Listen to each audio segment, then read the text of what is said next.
On today's episode of the Retro Gamers podcast, newcomers Rob and Guido from the Dear Watchers podcast join me to discuss our favorite comic book video games across multiple genres.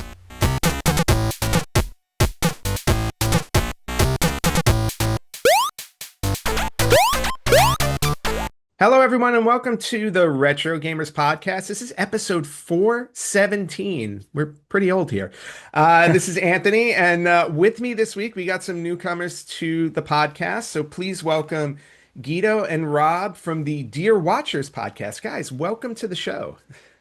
Yes, thank you for having us. You are old. My gosh. But you look good for your age. Thank you. I'm not Uatu old yet. Yes. But I'm definitely getting up there in terms of podcast years. So it's really great to have you guys on the show. And just a little bit of backstory. We met recently through a mutual friend who's been on the show, John Story. He's been on a couple of times entertaining people with not only his PC knowledge, but his extensive collection of games that he likes to show off. So, and I was really happy when he made this connection, not only because you guys are fellow podcasters, but the content that you guys create is very much up my alley. So first and foremost, I would love for you guys to just, tell us a little bit about the Dear Watchers podcast. Yeah, Dear Watchers is a podcast where we go into a different multiversal story every episode. We are on close to 170 episodes over the last 5 years, and it started as your what ifs and DC Elseworlds, the traditional alternate universe storytelling, but we've broadened it and sometimes will incorporate things like weird video game adaptations or movie adaptations or different comics that just sort of raise questions about what's canon and what's the core story and what's the prime universe and who's trying to tell this story and why. And we have a lot of fun doing it every other week. Nice. And I got to say, what if I was a big comic book collector when I was a kid. So What If was one of my favorite series because I loved those alternate storylines. And I remember having a really solid collection of those What If ones, the early collection, which I no longer have and I miss. Well, Guido has every single issue, right, Guido? Yes, we do. We do have every single What If. We don't have every single DC Elseworlds, but we're working on it. And we've especially recently loved diving into some of what we call the Silver Age silliness. So Superman's pal Jimmy Olsen and Superman's girlfriend Lois Lane. These have some really wacky issues where Jimmy will suddenly become a werewolf. And Lois thinks she has died, but she's actually in a parallel universe where that Lois has died. And these are just... They did have to be read to be falls believed. in love with a horse, and then the horse turns into a man, and it's real fun. So we have a great time. That kind of sounds like that actually sounds more like a romance novel my mom would have read when I was a kid. Yes. They were clearly trying to go for, like, in Jimmy's case, maybe a younger audience. In Lois' case, maybe a female audience at the time. So you can see them trying to branch out. That's for sure. Yeah, I was just going to say, like in the 60s and 70s, it's like, oh, women love horses, so I'm going to turn her into But they're horse. all being written by basically 50-year-old men that only wrote comics. And you can just picture them, right, chomping on their cigar, typing away this script that they think maybe a little girl's going to like. Let's do this. Well, isn't that all kinds of creepy? Thank you for sharing that. So, yes. Again, comic books have always been a big passion of mine from when I was a kid to, growing up. If you look behind me, I believe over my left shoulder. You swapped out the wall. I swapped out the wall for the theme of our episode because the theme of our episode is going to be comic book video games. And if you look over my left shoulder, you'll see my copy of Avengers #1. And it's a little glary. And then over the right shoulder, I've got the JLA Avengers crossover sitting there. And the art of the X-Men animated series. Yes. And then a bunch of my comic book video games are sitting there on the wall. So it felt fitting to swap the wall out. As much as I loved my Zelda wall, I was like, the comic book wall made sense. Well, as people who will listen to our podcast know too, I love comics, but I'm kind of comics adjacent. I'm along for the ride often. Guido is our comics expert aficionado, and he has, what is it, Guido, 30,000 comics, and you're closing in. I think just 35,000 as of yesterday, Wow. you picked up one of the only X-Men titles that you don't have for your whole collection. issues. Yes. Yeah. Issues. Yeah. I have about 15 left, and then I have every single X-Men comic ever. That is outstanding. I'm a little bit jealous. I wish I had that. Um, Well, every people time are I always like, was it hard? And I'm like, well, it's the one thing my parents didn't throw away over the course of my life. So for 40 nice. years, I've been buying X-Men. So it's easy when you have that many decades it to True. close in on that. All right. So yeah. And then aside from Dear Watches, you also have this other thing which I'm absolutely fascinated by, which is Sleepover Trading Company. Yeah, so Sleepover Trading Company, we like to say it exists to help you rewind your childhood. So we do specialty screenings and kind of as Guido just hinted at, we're helping you get back the stuff that your parents threw away. So VHS, toys, comics, because we find that people around our ages are they go out to the store or then they go like, oh my God, whatever happened to that such and such thing, that toy that I loved? And then they're Bubbles. wanting to kind of reclaim those. Yeah, exactly. Your Popples, your My Pet Monsters, and all those kind of wonderful things.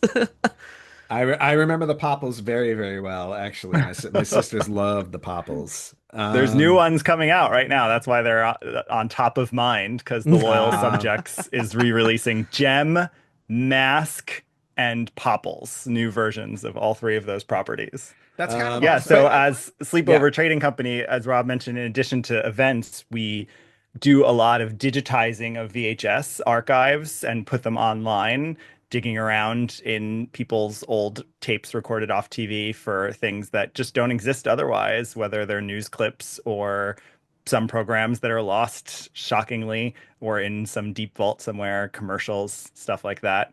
yeah. Which, by So, the way, I am thoroughly enjoying. Thank you. Thank you for the library access. So, because Well, I started doing that with my when I put up retro birthdays on social media, that's what I thought it would be a cool idea to put the video game commercials mhm. as as the video to accompany the birthday as opposed to just gameplay because everybody sees the gameplay, but the commercials, a lot of them are either that maybe not lost, but they're either rare or people have never seen them. So that's why when John told me about you guys, I was like, oh yeah, I go, we're definitely on the same well, a wavelength big with part quite of a few our things.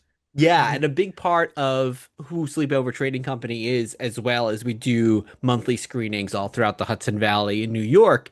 And speaking of commercials, what we'll often do for these screenings is, for many of them, we'll actually show the movie on VHS, and then we'll actually include commercial breaks in the movie. So we'll make our own commercial breaks, but we also will go out and try to find the original. So just pretty recently, we showed Supergirl, and we actually showed it with the original Yeah, commercials from its 1984 ABC broadcast. broadcast. So people can really feel that whole experience. And then before all of our screenings, we'll put together an exclusive pre-show that has commercials and trailers, and many of those we're pulling directly from our own archive that Guido mentioned of these thousands of VHS tapes that we are very, very slowly digitizing. And if luckily the viewers can only see me right now, because if they saw the rest of the room I'm sitting in, it's basically covered in Boxes and tapes, boxes. boxes and boxes of tapes. Yeah. Because of course, to digitize a 6 hour tape, it takes 6 hours. So you can Yep. only do so many a day. But anyway, again, between Sleepover Training Company and Dear Watches, you guys are definitely very busy with pop culture content, with comic book content. So it seemed only fitting that the topic for this episode would be comic book video games. And we've talked about comic book video games on this show before, but I thought it would be kind of fun to take a few different categories of these comic book video games and just pick out a favorite. Like if you had to pick one favorite in this category that you've played, that you love, which one would it be?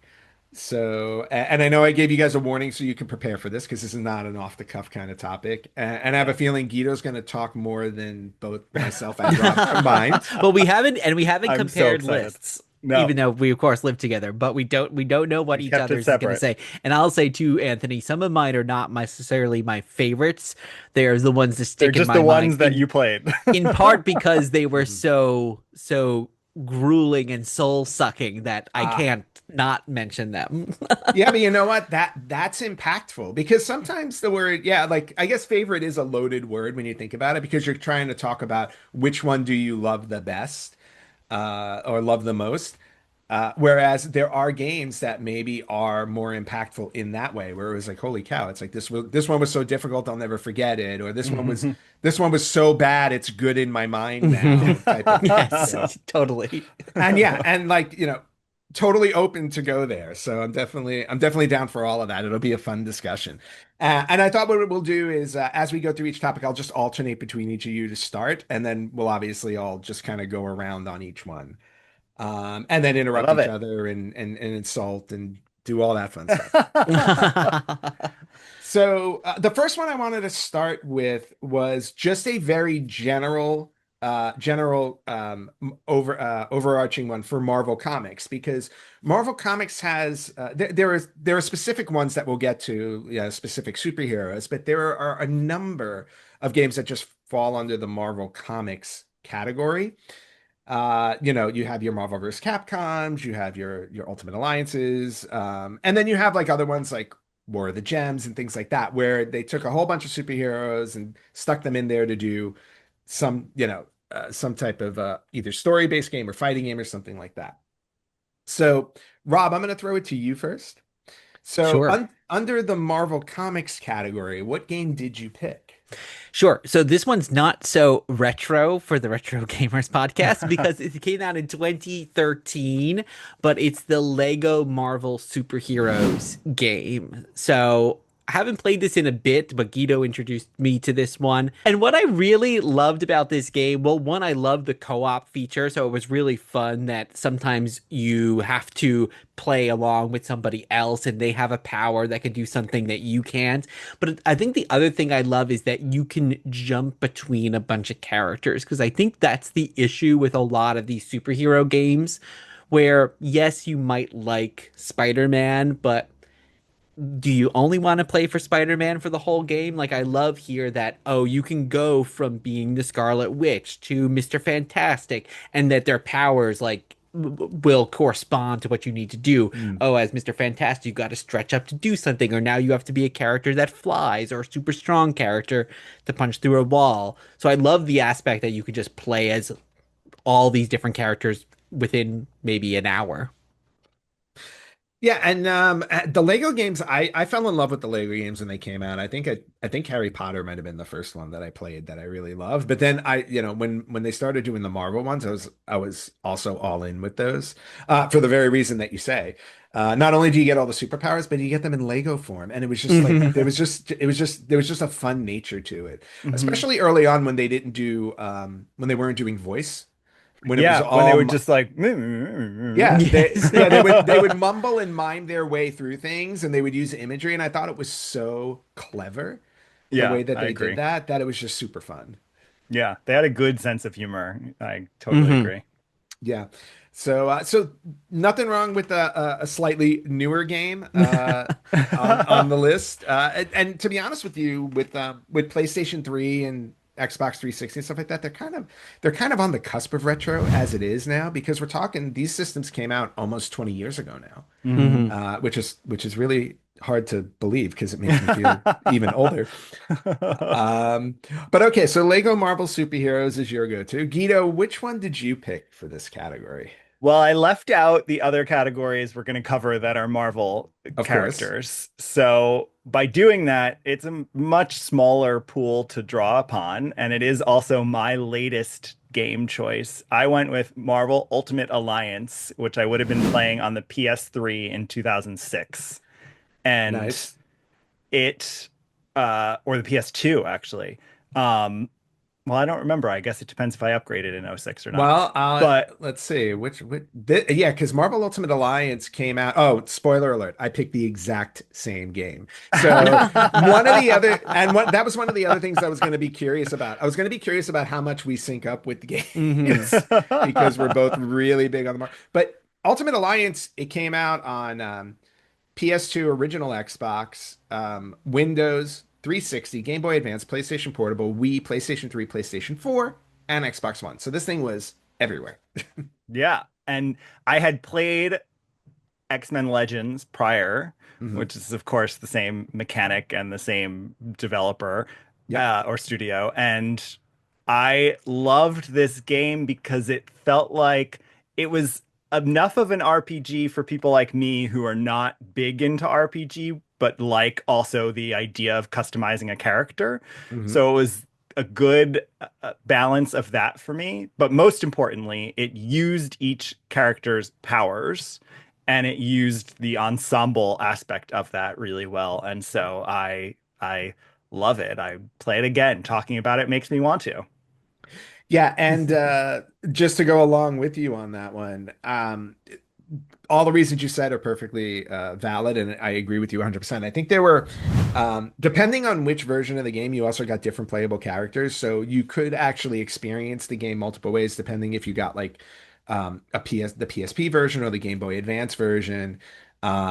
The Xbox and the PS2, 3, they had like, I want to say like, what's my from? There were 140 Marvel characters in the game overall, which is huge. Hmm. And 23 were playable in the main version. And I actually have my copy here. I don't have this bothers this. You'll find that this bothers me more than anything else. I don't have the original cover art, or Uh, the box, which really annoys me. So now that I've pulled it out of my collection, I'll probably buy another copy. But I do have the so instruction you were booklet playing it and on Xbox I was playing it 360. on 360. Yeah, Okay. I got it on the 360. So I was a little late to either I was a little late to its release or they all got released at the same time. I don't remember if they came out on all the systems at the same time.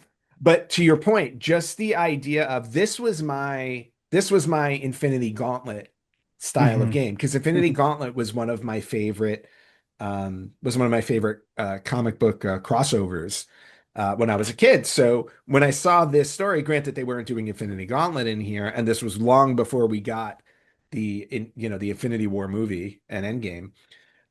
This was it for me, and I absolutely love the fact where it's like I'm putting together my own team, and then what I Hmm. loved about putting together the team is like they were even careful enough, not careful enough, but they even included bonuses depending on your team. So like if you put together the Fantastic Four, you got an extra bonus. If you put together the Avengers, you got an extra bonus with your characters. And I love the fact that they kind of dove into um the comic book lore in that sense.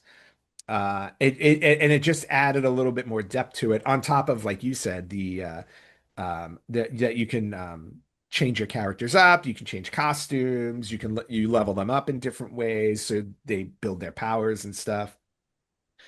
Just everything about it, and then the storyline, just the storyline itself, like they cover so many different villains that you're fighting, and just a really worth every single penny, the experience of it. And then obviously they followed up with it because it was wildly successful. They did come out with a sequel, which which to me, I always find like sequels to video games are hard. They're hard to, I always find them hard to outdo the original ones. Hmm. Even though usually it's like, oh, we added more characters. Oh, we updated the mechanics and it's a lot smoother and all this stuff. I still feel like the original one is always better. And that's the reason why I also picked this one. Who was Like, always on your team? Who yeah. was What's always on one my team? character that always had to be on your team? I think it was Thor. Mm. Oh, interesting. All Yeah, right. well, the whole lightning thing worked for me, and he was super strong. I was like, okay. I was like, and he flew. I was like, Thor kind of just, he kicked butt. What about Well, you? I think. Who? For Oh, I Remind was me, going to me. say too. Sorry. Go ahead. for me, I wanted it to be Jean Grey. She is my Of favorite, course. but Hmm. because, like you with Thor, I needed Storm because Storm and the lightning was Mm. like okay, and Yes. the cyclone, and I was like okay, Storm. What Rob, what about were you you, gonna Rob? say? You were going to Well, say I something. didn't play this, but what I'm thinking, just hearing you, I think one of the limitations, and I'm sure we'll talk about this when we get to some of the other games we're going to talk about, like with the X-Men, is you were always frustrated with the limited team members that they would present to you, right? Like Yep. you always had Wolverine and Cyclops, but then there would be just the one woman, but you Yeah, the wanted like token.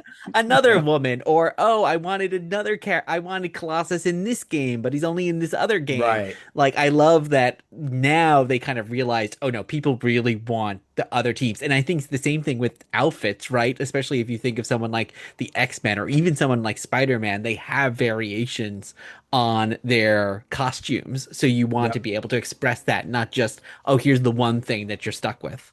Yeah, exactly. And that's what was awesome about it. Because it's like if you wanted to play them in like their original costumes, you could. You can do the 70s or 80s, like Chris Claremont version. Like the way Hmm. that you were able to change it up was always fun. And to your point about the quote unquote token female character that would show up in these games, I have a list of the playable characters for this one, but just the fact of like just on the female side, you had Black Widow, you had Elektra, you had Invisible Woman, you had Spider Woman, even though Spider-Man was in the game. You had Miss Marvel, you had Storm, Jean Grey. And then they threw in other characters that like wouldn't normally make it into these types of games. So like for example, like Luke Cage is in this one, which I thought was an interesting choice. Or Moon Knight or Nick Fury was a playable character, which you wouldn't think you would use because he's just, a human character. But just like adding in, a diverse group from the Marvel universe was just a nice touch because it gave everybody that opportunity of like, oh wow, it's like I've never played as Silver Surfer in a game before because I didn't hate myself enough to play the NES game that came out because it was I absolutely tried a few ridiculous. times. No, that game was absolutely ridiculous. I don't think I ever got past like the first like 2 minutes in that game. It was just impossible. The Retro Gamers Podcast is brought to you by Old School Gamer Magazine. Sign up for as little as $20 per year for 6 issues that include feature articles, interviews with retro programmers, new and old product reviews, and more. If you look carefully, you'll even see an article or two penned by yours truly. You can head over to oldschoolgamermagazine.com/retrogamerspodcast and sign up so they know where you heard about it.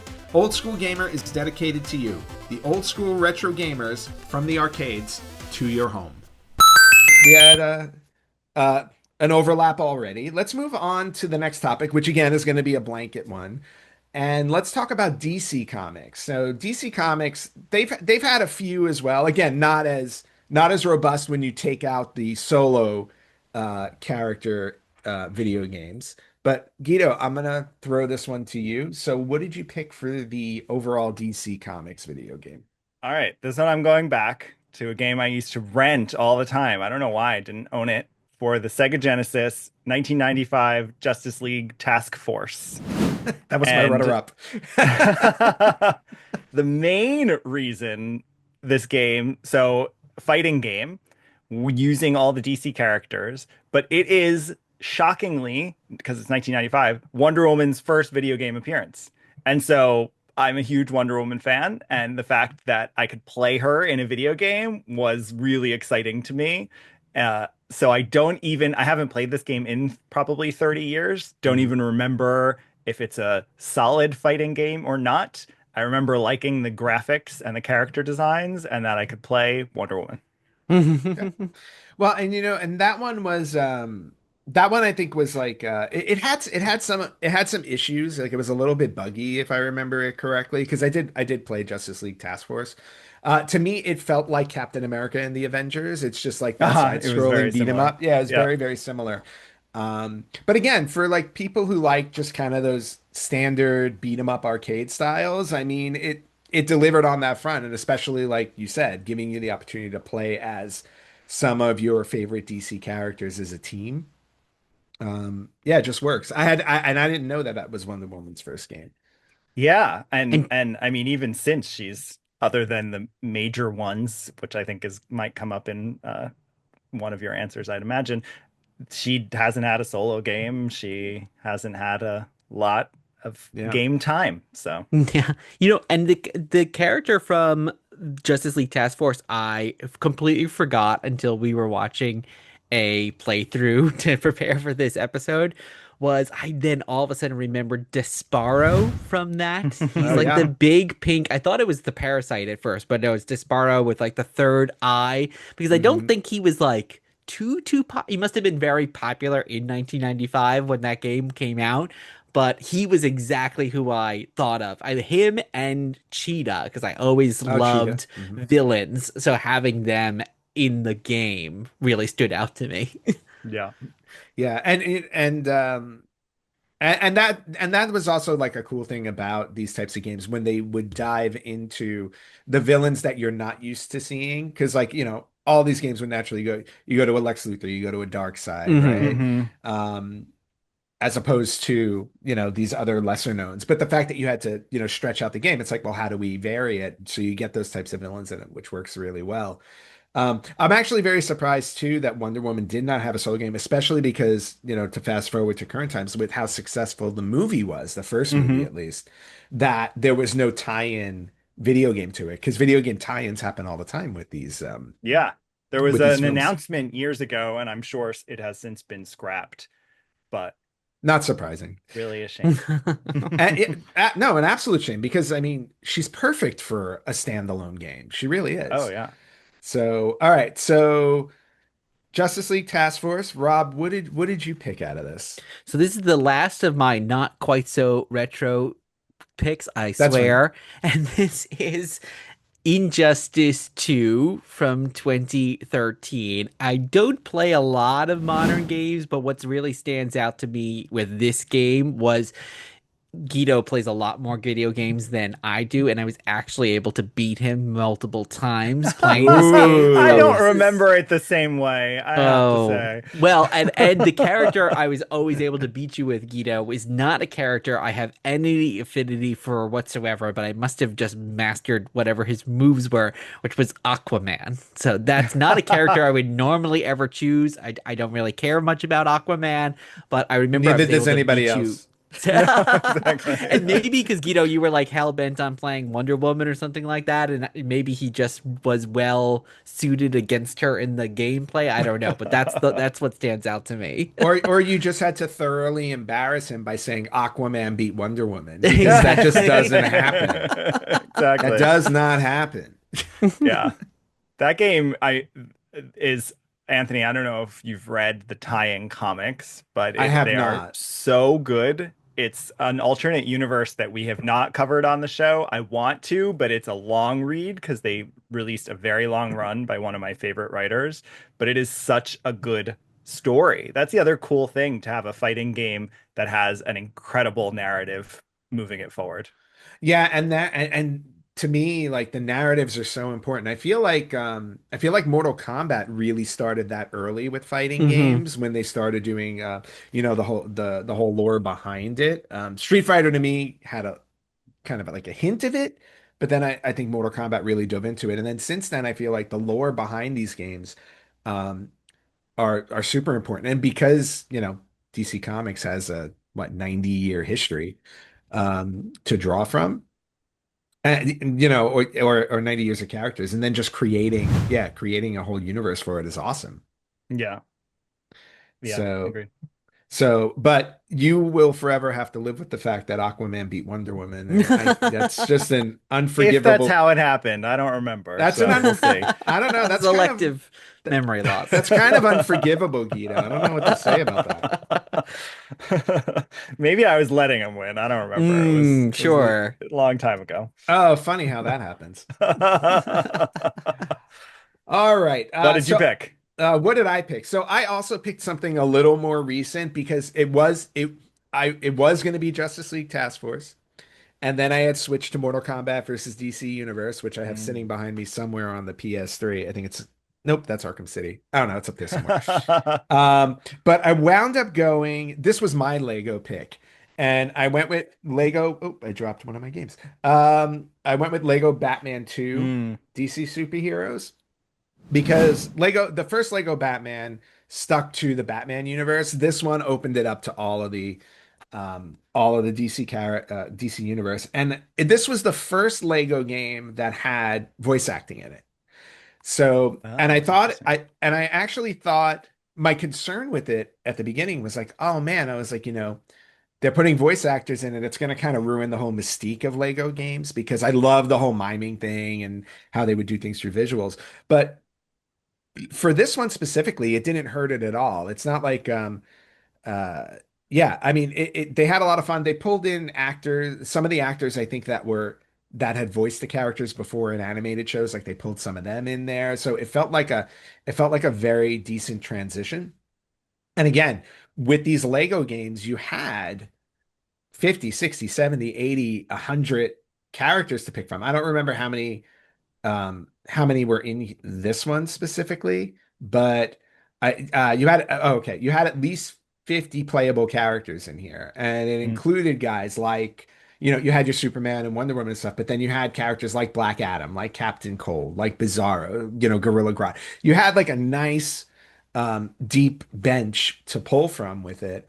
And on top of that, you got the cuteness of Lego, you got Hmm. the humor of the way they tell stories, and you know, Telltale Games, right? It was Telltale, not Telltale.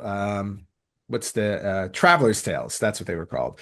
Mm. Um, they just at this point they kind of had perfected how these games would work, so it just was all in all just a really fun playthrough.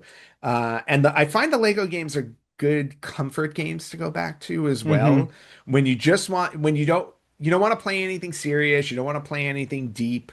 You just want to go and have fun for a little while. These are perfect games to just go back to. And even if you replay through levels or through the whole game, it's just kind of mindless fun. Yeah, I agree with that. I think we Yeah. played that game too, but again, you're making me want to go play it again because I Yeah. think it is the right level of, it's not challenging, but it's also like not so easy that it's boring. Like it does all of that really well. Yeah. And games like those also played to my perfectionist nature because I would go back and find all of the hidden stuff in there. It's like Yeah. I needed the gold Lego. I needed to find all the hidden pieces that you wanted me to find, or the comic book covers, or whatever it was in the game that you needed to collect. I had to collect everything. Um so that's the second Lego game that has popped up on our list, which I find Yeah. fun. Um all right, so let's leave the overarching comics behind, and actually, we're gonna switch genres a little. Not switch genres. We're gonna switch comics a little bit. I thought this would be a good time to take a break before we get into specific characters.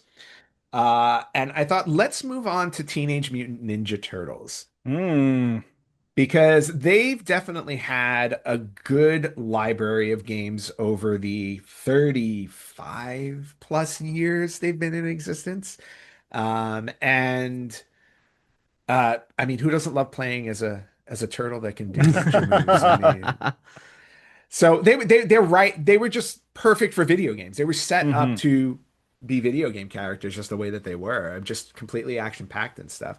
So, Rob, I'm gonna throw it to you first. Of the video of the Teenage Mutant Ninja Turtle games that are out there, which one hit you? So, first off, I was a big Turtles fan. We've just recently been going through my Turtles action figure collection, which I still have.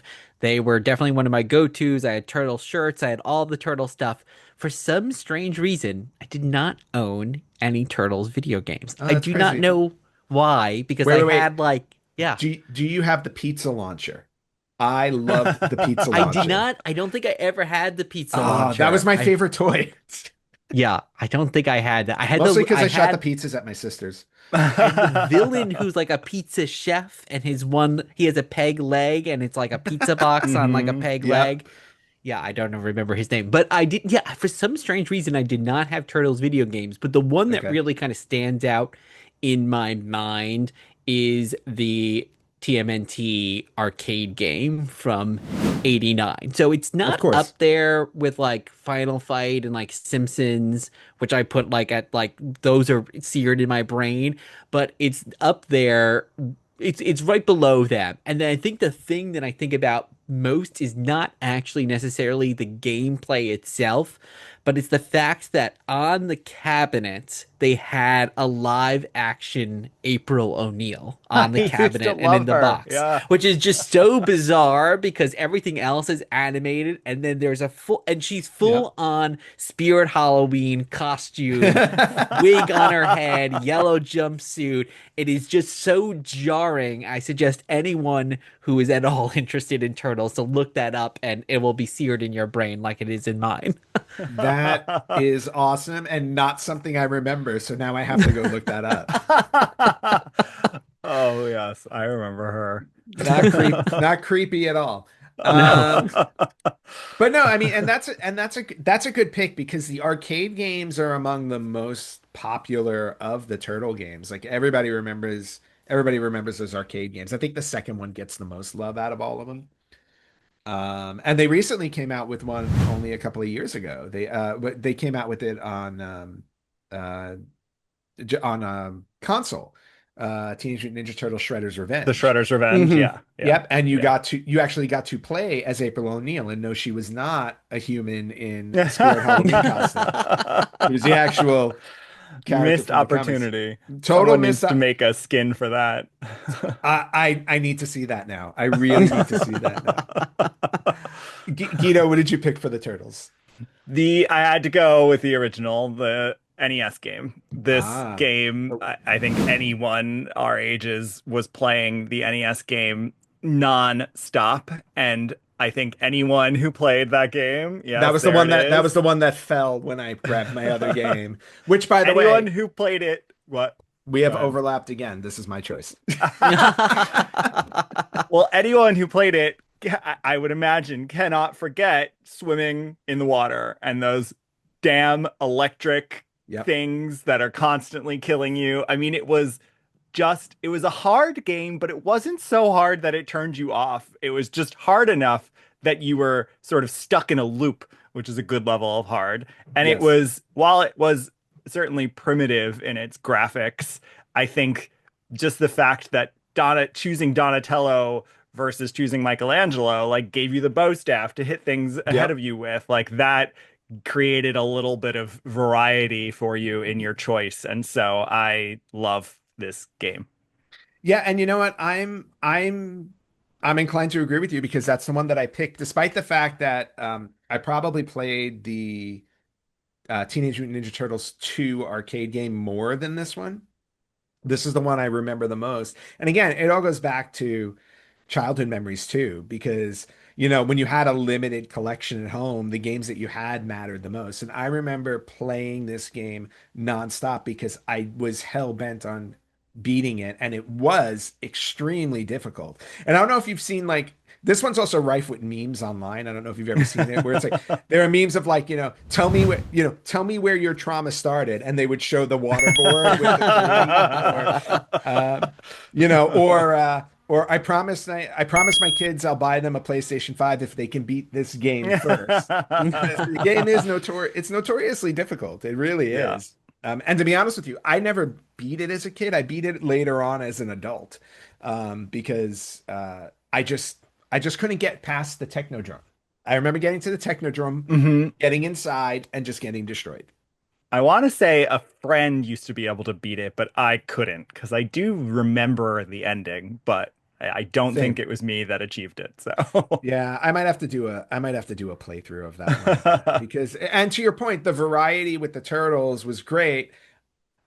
Raphael was always my sacrifice because his weapon was, in my opinion, kind of useless, that little yeah. sai that you fought with. So I'm like, okay, if it was going to be a super hard level, I would lead with him to try and learn where everything was, to try and Uh-huh, remember totally. everything. Let him die, and then move on and use somebody else. Yeah, So, same. um, but yeah, so I'm with you. Like the NES one is the one that I remember the most. Is the one that I probably have the most fond memories of.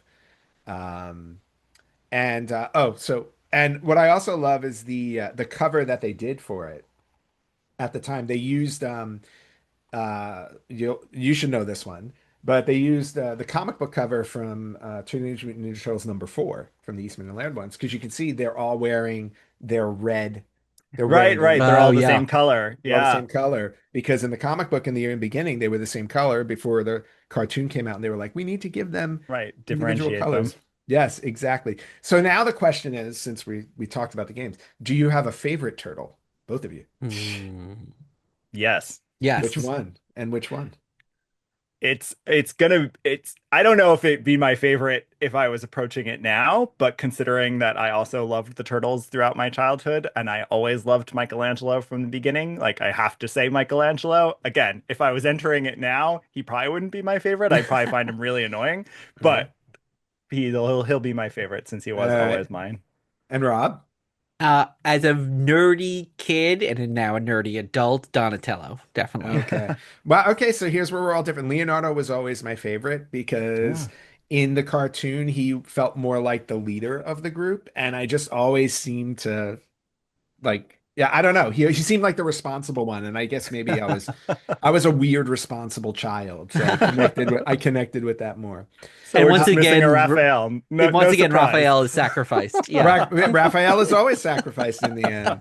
And now Michelangelo, they're coming out with a game based on, is it The Last Ronin? I forget the name of the storyline from the comic books where they killed all the turtles and he's the last survivor. It's a very, very dark story with them, but they're actually coming out with that game now where like the only Oh, one I left had is no idea. Michelangelo. Yeah, so you might be interested in that one. I'm paying attention to it. Um, let's move on to the X-Men. Ah, Yeah, the X-Men have a very good library of video yeah, this was games. hard. Come This was the on. hard. This I will say. This and one of the ones we're going to talk. Actually, the last three for me were hard to pick. Mm. Hmm. X-Men definitely being one of them. In fact, I have an honorable mention for this one. I have to do Yeah, Me that, me which too. too. Me too. Yeah. okay, which I'll get to. So, Rob, since you do, let's go to you with the X-Men category. Well, my honorable mention I'll say first, which would be X-Men the arcade game, 92 Konami, played Colossus. Colossus was my character. I love Okay, the big, and then he just did the big, and just everyone, screams and the whole yeah, scream. exactly. Yeah, Everyone everybody dropped does. down. Yes. But because I owned it, it's 1994. Forrest Gump and Pulp Fiction are in the movie theaters, but I'm at home playing X-Men Mutant Apocalypse on Super Nintendo. So that Ah. one definitely. And again, I love that you played as different characters. I loved that. And this will actually come up with maybe another game I'll mention later, but with like Gambit, like you didn't like run out of playing cards. You just had unlimited playing cards to like hmm get yeah, so this game, and now I still own this, and this is still one that I will play, and we've even covered it on our Dear Watchers podcast as well as an alternate universe. Yes, I did I remember listening to that episode because I recently did a playthrough of Mutant Apocalypse and I threw that up on YouTube and Guido had told me about that episode. So I gave it a listen and that was a fun episode you guys did.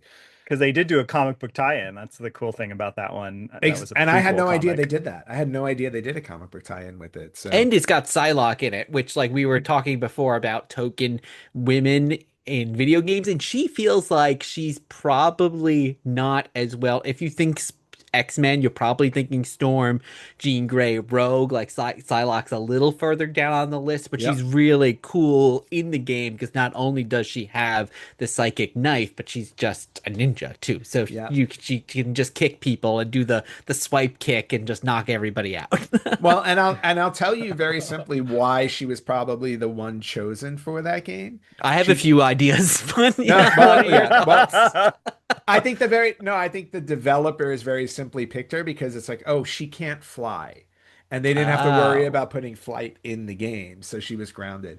And the one thing that always bugs me about that, when you go back and play it, I don't know if you've noticed this, but I'll point it out to you now, so it'll bother you for the rest of your existence.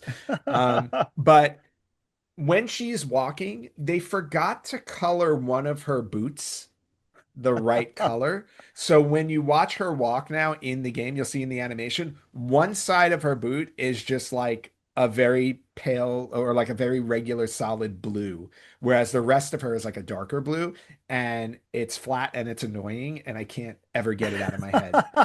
So you're They welcome. need a remaster of the game just to Yeah. address that issue. I need a remaster to fix that. I do. It's just absolutely crazy. That and the one other thing I always notice when I play through that game in the end sequence, when you get to the end, after you beat the game, they show you a bunch of the other X-Men that aren't in the game because like you come back from Asteroid M, you reconnect with all of them, and they show you they show you Jean Grey, they show you Rogue, and everybody gets paired off except for Storm. For some odd reason, like everybody has somebody that they kind of come back to. They show Storm in the beginning, but they don't pair her with anybody. And I'm like, well, what was that about? I was like, that was She's just waiting rude. for T'Challa to fly No, in she's and got her houseplants at home. That's the era Yeah, when Storm was always tending to her plants, is and that what it was? there was lots Did of did queer she coding already going on for her. did Forge already dump her at that point? I don't know. At that point in the comics. But Yeah. Mutant Apocalypse is a good choice. It is a good choice. It's a very, very fun game. Guido, what about you? Oh, this is hard. While I'm Yes. wearing a Children of the Atom shirt, I'm not I picking Children of the Atom. I okay. did love Mutant Academy. That came out when I was in college, and to have an X-Men fighting game in college was like heaven. I just would play Perfect. it constantly with friends. And my runner-up, I'm cheating here, I know. My We're all cheating runner-up on this one. is X-Men for Sega. Just Okay. eponymous X-Men for Sega. It is, I think, still a good game. It is a shame that you Right cannot there. play as a woman, but yes, I love this game. Um, I love But the they were there to help graphics. you. They were there to help you Yes, at they would least. always fly in and help. Exactly. Yep. I loved calling them down. And the soundtrack is amazing too, and the graphics are good. So I love that. But I cannot not choose the arcade game. The arcade game is just the defining arcade game for me and my life. And I can still hear Colossus's transforming moment Yep. and being able to play Dazzler and being able to play with three friends and spend endless Yep. quarters on it. My God. And when they ported it to console, that was like just the greatest moment ever. So the arcade game for me. All right. Well, I'm going to point out that I am not needed for this episode because I picked the same exact game that you did as my choice. So I'll touch on the runner-up really quickly.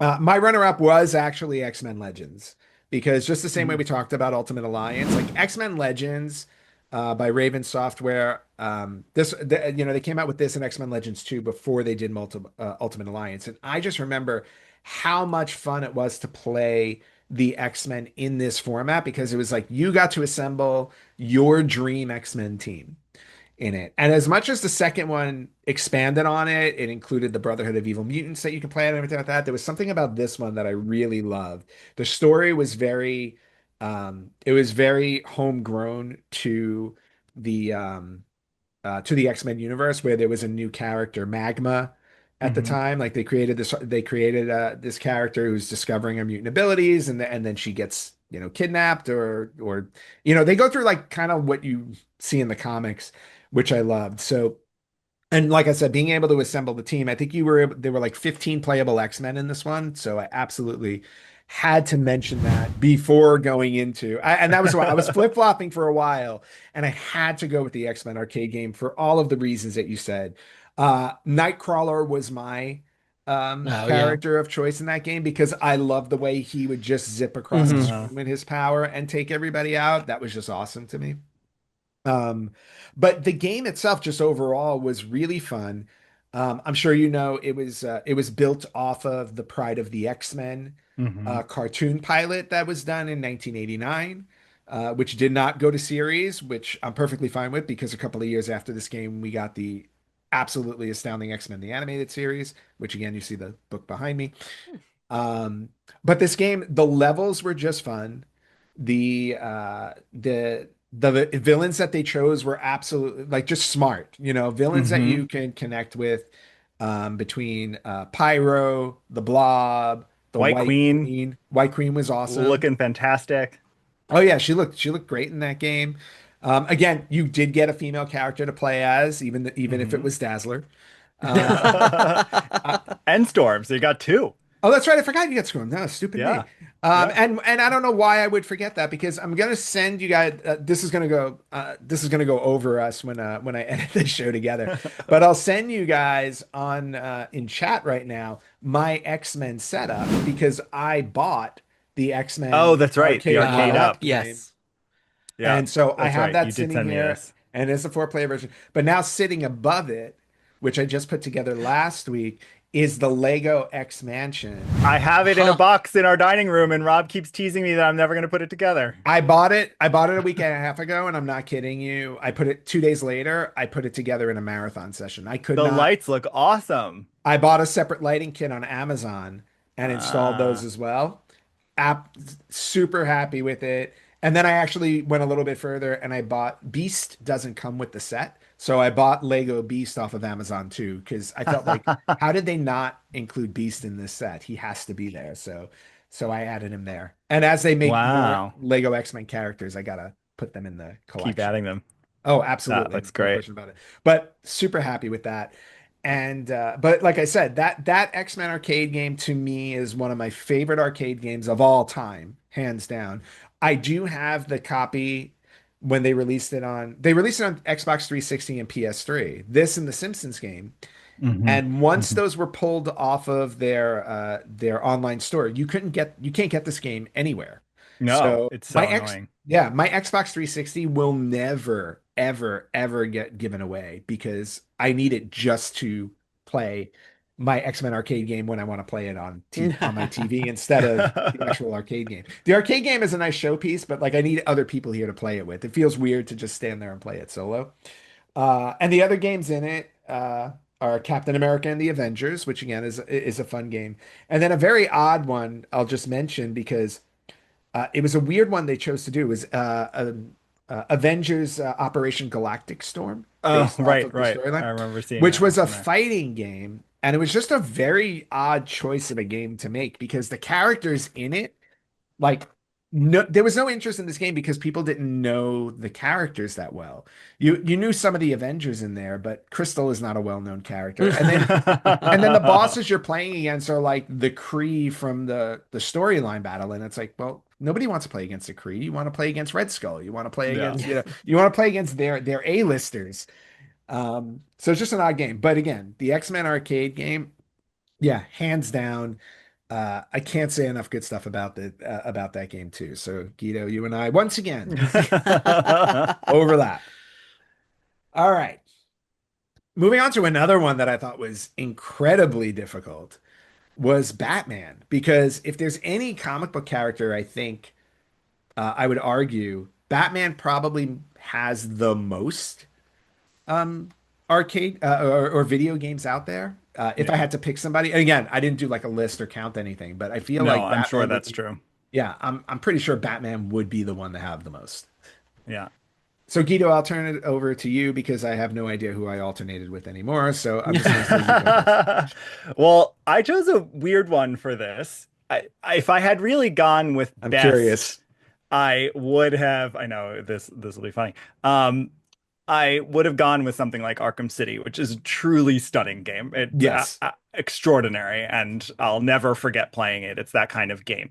But my original gaming system pre-NES is Commodore 64, which I have here Nice. behind me, and Batman the Caped Crusader was a game I loved, and it was pre the movie. It was the Nice. first game that felt comic booky to me. It's Mhm. very silly and stuck and absurd, but graphically, even if you go watch a playthrough online, what it did that's pretty cool, in addition to some cool narrative stuff with Batman and like he has these discs that he has to put in the computer, and I love that aspect. It felt a little meta, but the scenes, the stages actually lay on top of each other in panels as you Mhm. move through them, and so it looks comic booky. And that Nice. was so cool to me. So I just, and the box art is great. And so for me, Batman the Caped Crusader, again, haven't played this one in probably close to 40 years, but don't know if it's would hold up or not, but it is the one that like lives inside me as a Yeah. Batman game. Is Well, this the Batman where he can get a fake nose? The one I showed you, yes, I showed you where he gets the disguise. Yeah. nice. Well, and I was going to say the whole comic book panel look to it. The only other video game in my mind that I can think of that did that was a game on the Sega Genesis called Comic I Zone. loved that game so Comic much. for the same Oh for yeah. the same exact reason. Yeah. Jumping from panel to panel. It was so much fun. Yeah. Um, But I will say Batman the Caped Crusader is not the one that I chose, but it's also not a game I've played. So, Well, now and you have homework too. I do have homework because I also have a Commodore 64. So, and I have a slew of discs. I wonder if Batman is sitting on one of them. I have to this is going to be a hard homework assignment, but I'll track it down. Or I'll just go to archive.org because archive.org, the video game Yes, archive, they may have it up there. I think it is. I think when I was looking for stuff about it, it is. I didn't play it, but I probably will too. All right. Well, there you go. So there, I just made my job a lot simpler. Um, Rob, in the Batman universe, what did you pick? So I'm cheating by putting two together because they blend in my mind. Okay. This is Batman Returns from 93 and Batman Forever from 94. Would have played them both on SNES and Game Boy, but these for me, these were impossible games, which is why I'm putting them together. I think with both of first off, these were both movies that I was obsessed with. We've Mm. actually shown both movies through Sleepover Trading Company. So still love these movies, but I don't think I ever got past like the first few levels with this. My memory of both of these, and actually I still have, I think both of them or have since acquired both of them. And I think just remember the Batman gameplay of the character being so awkward. Like you watch those movies and you go like there's no way that guy is moving that fast in that rubber suit, and that is Hmm. how it felt actually playing the game. Like, oh no, this is what it would really be if Batman was wearing like this 100-pound rubber suit. Both of these games felt super impossible to me, but I do have a nostalgia for both of them, even though after about 15 minutes I get so frustrated I have to turn them off.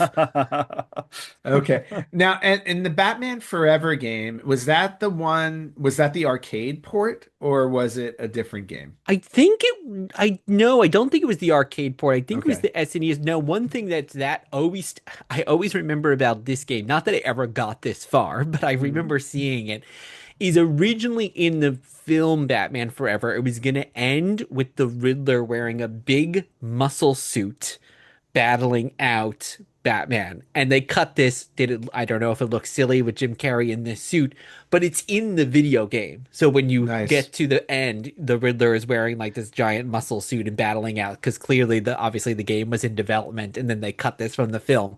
So I do always love like that there's this little tidbit from this movie that A like never made deleted it into scene. the movie, but it's a deleted scene, but it's Yeah. in the video game.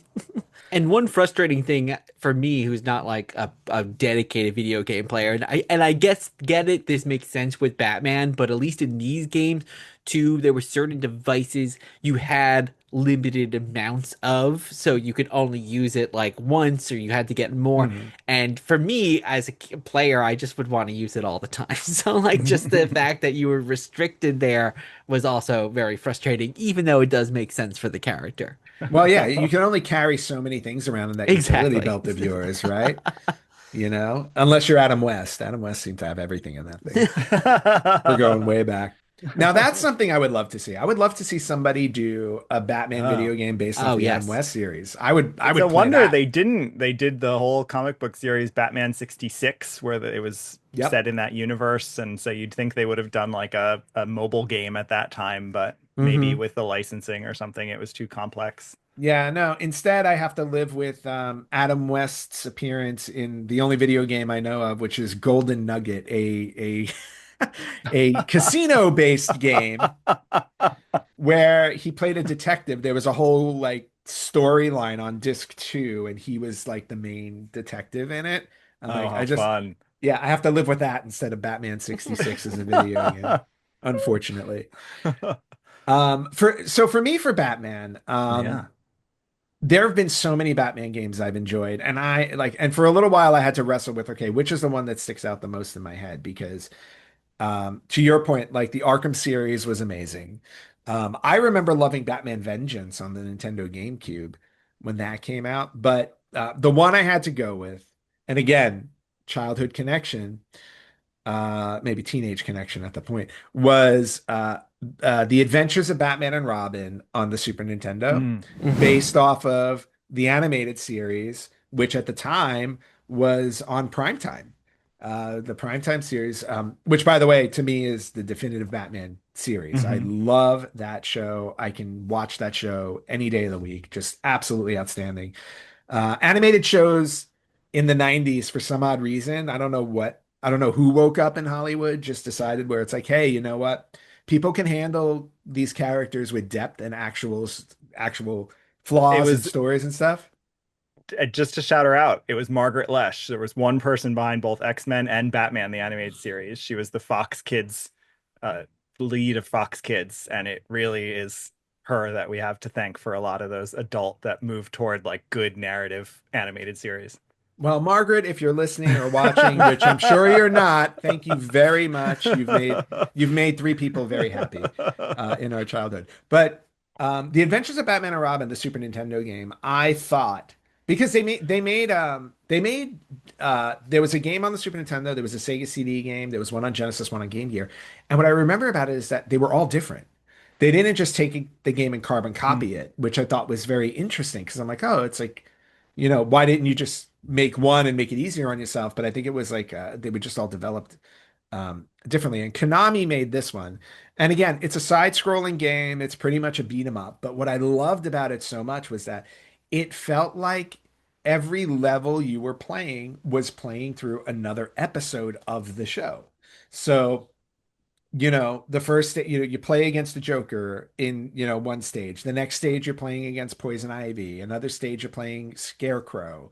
And then you got the Riddler in a stage. And then for even characters that there were a couple of characters that did not have a stage, they still put them in there as enemies. Like I think there was Clayface was supposed to have a stage, but they didn't make one for him. But he still winds up being an enemy when you're going through it. The Penguin had his own stage, like so they picked like the top tier rogues gallery from the Batman comics that also were his predominant enemies in the cartoon. So just playing through it felt like you were playing through the arcade game. And still to this day, one of my favorite levels ever in a video game is the Riddler stage in this game because you're going through I think you're going through a virtual Yes. Yeah. maze.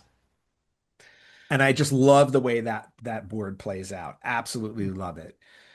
Um so this one to me will just always be, and sadly it's I don't have a copy to show off. It's one of the games I've wanted in my collection forever that I do not have. Oh, And it's also one of those games where it kind of came out late in the Super Nintendo life cycle. It came out December of 94. So I don't know if it sold very well or if they just didn't make a lot of copies, but it's one of those games that's not cheap to get. uh, So, and that's I the other think reason, I the main reason why I don't have it. I think I played it on Game Gear, but I did not have a Super Nintendo. Does it use the voice actors? Is Kevin Conroy doing the voice? Do you know? They do not do voice acting in it at all. It's just all text. Oh, okay. Yeah. Interesting. Yeah, Yeah. it would have been nice if they did. Yeah, I rented that one a bunch, but I never owned it. But I do, as soon as you're talking about it, Anthony, the levels are coming flooding back to me. Yeah. And just like I said, incredibly colorful, like just the stages, they just evoked the cartoon. It looked like the cartoon. So there's just making like blurring the connection between a video game and the actual cartoon series to me was just brilliant. Yeah. So something I wish they would have done with X-Men, the animated series in the 90s. Like I would have loved to have gotten a game that hmm mimicked that series. Mm, Would have yeah. been brilliant. I mean, the arcade game was kind of sorta, but I would have loved to have seen an X-Men version like the way they did with Adventures of Batman and Robin. So, Yeah, that's a great point. I love that idea. so that one's definitely mine. Okay, we're on our last superhero. I thought again, this is one that was worth saving for last because if Batman does not have the most games based on him, then it has to be Spider-Man, right? Yeah, Spider-Man definitely has one of the two. Yeah, Spider-Man has had so many games. Absolutely. And to be honest with you, so many good games. In fact, when I was putting my background together, I was trying very hard not to overload it with Spider-Man games because I have so many Spider-Man games. I think I put like two or three back there, but I definitely have probably more Spider-Man games than any other um, comic book superhero game. So, Rob, I'll throw it to you to close out our list with Spider-Man. Which one stuck out to you? This one was easy because, like Batman, would I call it a favorite game that I enjoyed playing? Maybe not. But this is probably one of the games I've played the most in my life. Never beat it. I'd say I never got past like 3 levels of this. But this is Spider-Man and the X-Men in Arcade's Revenge from Uh, 1992. it's hiding back there somewhere. I see it. Yep. Yeah. Yeah, I played this nonstop, and probably because it was so impossible and frustrating. So, for folks who haven't played it, you start with like this introductory Spider-Man level, which is just kind of, I guess, for you to learn the skills, but it's very annoying because every time you die, you have to go back and play this again, and you have to get these security devices, and one will be at the beginning, and then you have to go to the end of the screen and go back and forth.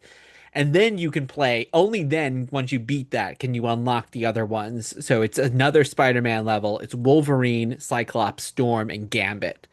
So I could do the Spider-Man second level. I could do Wolverine, which is really cool. It's in like this circus. There's like evil clowns. I have evil clowns behind me. And what was really neat was if you punched out the clowns without using your claws, you could regenerate your health, which Mhm. was really neat for Wolverine and one of the only ways I could beat that level. Yep. But then the other three are incredibly annoying. There's Cyclops. He's got like these mining carts, which are very hard. Then the two that are probably the worst of all, Storm, who's underwater the entire time, and she can drown and lose her breath, which is very annoying. And Yep. then probably the worst of all, which is Gambit, who you're running and there's a giant Indiana Jones ball that's constantly going after you. You can slow it down by throwing your cards, but you only have limited amount of cards. So you have to keep replenishing your cards. The thing is constantly coming. I don't think I ever, maybe I beat the Storm level. I don't think I ever even beat the Gambit level. So this game it takes up a lot of room in my memory, Yep. even though I never actually beat it. I feel your pain on this one because I loved this game. I even though it was impossible and I never beat it. I'm with you. I don't think I ever got through the Gambit level. But one of the reasons why I loved this game is because, again, going back to when I was a kid and collecting comic books, it was actually based off of a classic storyline with Arcade in the X-Men comic books. And I only remember it because I had the classic X-Men version of this. In fact, if I remember correctly, I think it was either classic X-Men 28 and 29 or 29 and 30. I remember the actual issues because I read those issues to death. And it was all about Arcade grabbing the X-Men, bringing them to Murder World. And the storm level that you play through is literally what happens to her Mm. in the comic, where she's thrown in a room and there's water filling up, so she can't really use her powers, type of thing. Gambit was not in that comic book because he hadn't been around when that story Mhm. was written. It was actually, if I remember correctly, Nightcrawler was one of Mm. the X-Men that was in that story instead. But Gambit at the time when this game came out was obviously gaining in popularity, so they swapped it out for Gambit. But yeah, I'm with you with this game. It's a great game. It's a great memory. It's an impossible game. Yeah, and I loved Arcade, and we've said in our Dear Watchers podcast, like I think Arcade's one of my favorite X-Men villains, or villains in general in comics. I think he would be a great villain in a movie as well. And it's one of the reasons why I think the Wolverine level, not only because I could also beat it, but because it stands out so much, is because it has this great arcade feel of Yep. there's like giant gangster Jack in the Boxes with machine guns and Mhm. killer clowns that throw like pies in your face. Like it has such a cool look to it as opposed to like the Cyclops level where it's like he's in the jungle and there's like a mining cart. It's like, oh, Yeah. okay. Yeah, just weird and random. I think Arcade to me was always the X-Men's version of Lex Luthor, but just like a Mm. very like a B level Lex Luthor. Like he doesn't want to take over the world. He's just kind of a little bit, he's a rich, very smart psychopath. So, Yes. okay, so good Well, choice, Guido. what did you pick for Spider-Man? All right. Well, like Batman, I mean, Marvel's Spider-Man 2018, incredible game, but Holy I went cow. back Yes. instead to the game that I think is also incredible and does a lot of what we're talking about, even with Arcade's Revenge here, or what we were talking about with Death and Return of Superman. And it's Maximum Carnage for me, Nice. because Maximum Carnage is in that era. Sitting It's over my interesting. head somewhere. There it is. Oh, I see the red. It's in that era of adapting storylines. So, like Death and Return or even Operation Galactic Storm, these are adapting comic book storylines. But Maximum Carnage, I mean, I remember, even though I was not and am not the biggest Spider-Man fan, just being able to see this storyline, which was so big that I was reading it, we were all reading it, even if you Yep. weren't a Spider-Man fan, but to see the other characters and Black Cat, and I remember Cloak and Dagger really well, and then there would be the cutscenes with the actual comic book panels and word balloons, and so they did such a good job of like a literal translation of a storyline, and that was really very cool to me at the time, and so I love this game.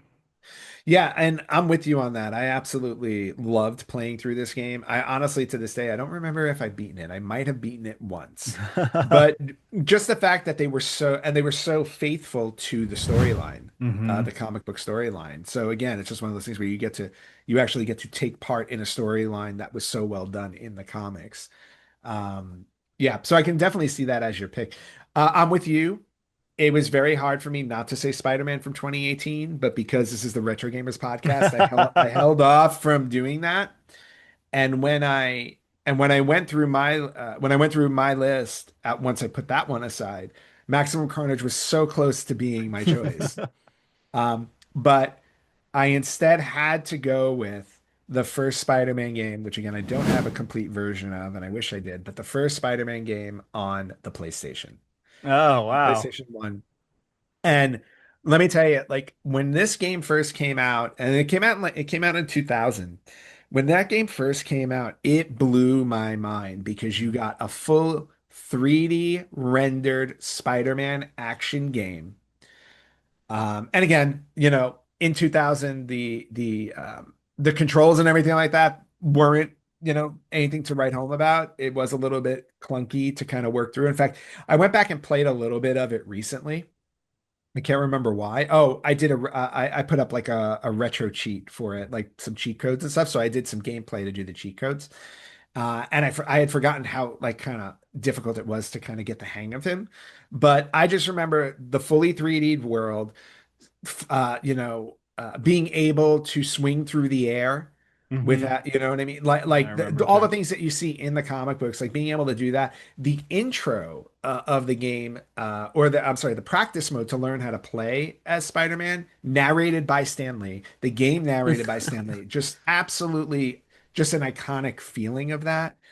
Um, and then just playing through the levels and facing off against guys like Rhino and Lizard and having Black Cat show up, having Human Torch show up. It felt like you were in a Spider-Man comic I don't want to say for the first time, but like because of the 3D world, it Hmm. just encapsulated it so well that I will always remember this game because it felt like we really at this point leapt into a completely different world when it came to video gaming as a comic book character. And I don't think it's an experience that'll ever get replicated again because at this point it's really just we've refined the graphics, we've refined the gameplay, we made, now the games look more cinematic and everything like that. And they're amazing. Don't get me like the Spider-Man games, the Spider-Man, Spider-Man 2, Miles Morales are all outstanding games.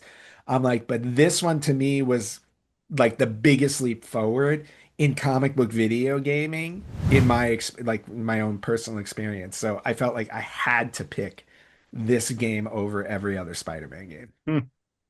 Yeah, it's funny because I agree with that take, even though I wouldn't have recalled that, but as you're describing it, I'm like, yeah, I remember being completely awed by this game, the slinging and Stanley in particular. So, yeah, I think that makes total Yeah, sense. And not only, and also the collectibles in it, where it's like you were able to collect like the fame, the most well-known comic book covers and things that Hmm. like as hidden. This one had a lot of hidden gems. It had a lot of cheat codes, so like you can go in and make yourself invincible and things like that. And you also collected his different Spidey suits. So Hmm. you can run around as Spider-Man. I don't remember if you can run around as Spider-Man in his underwear. I know they did that in the other Spider-Man game, which I always thought was kind of funny, where it's like, oh, I'm just swinging around New York City in my underwear. But I remember like the Spider-Man 2000 suit in there, the Scarlet Spider-Man suit. Like they really Yeah. went above and beyond to like fill this game out with so much stuff. And yeah, and that's what I'm saying. Like to go from the Super Nintendo and Genesis games that we had to something like this was just monumental. And Rob, if you've never played this Spider-Man game, it's worth giving it a try just to kind of get that feeling of like how much had changed between the 16-bit to this one. Hmm. Yeah. It's very, very cool. Yeah, good Um, choice. Thank you. And with that, I think we've kind of run the gamut here. What do you think? Yeah. Wow. I know. It's I fun. It's it funny because while there are, I mean, if you remove the last 10 years, there are a lot of comic book video games, but it's a pretty finite world. We covered a huge chunk of it just in covering these 7 categories.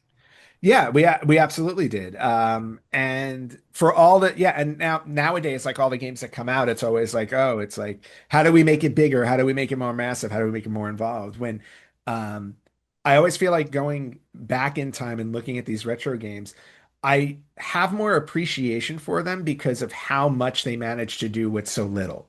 Hmm. And to me, like, and that's my general appreciation of retro video games when I go back and I'm like, you know what, this one's more memorable to me than a newer game because they were so limited in what they could fit into a game or what they could design into a game that they had to be incredibly smart and creative with what they were putting in them. So, and to me, that always like in my head, like it increases their value. Hmm. Um, but yeah, like we've definitely run the gamut on it. So I first off, thank you guys for going on this journey with me. I I couldn't think. I have one other friend that I could have included on this, and he would have he would have run wild with it. But I thought this was a really great topic for the three of us, especially because you have 30,000 comic books. You guys have a podcast talking about comic books. It was symbiotic. Uh, Nice. Hmm. but to close this out, just to let everybody know, where can they find Dear Watchers and Sleepover Trading Company? Because I want people to sign up and follow you guys. Thank you. Well, Dear Watchers is wherever you're listening to this podcast. You can find us, Dear Watchers. That's DEAR Watchers, also dearwatchers.com. And sleepovertrading.com is how you can find. We have a few shops where we sell stuff. We're going to be expanding some of that soon. We do screenings in upstate New York. So you can find us on all social media and at sleepovertrading.com. Awesome. And then for the Retro Gamers Podcast, if you're not already subscribed, you can find us everywhere at the Retro Gamers Podcast, and you can watch us on Spotify and YouTube, or you can listen to us wherever you listen to podcasts. You guys, I have a feeling next time we do this, maybe it'll be an in-person episode. We don't live Yes. that Ooh. far from each Yeah. other. No. So, or we can do it on location at a movie theater or whatever. Well, you said you need friends over to play X-Men the arcade game, so You know what? It's sitting. I need True. somebody here so it doesn't collect us. So we're gonna have to make that happen in the near future. But guys, Rob, Guido, thank you so much for joining me for this episode, and for everybody out there, we will catch you next time on the Retro Gamers Podcast.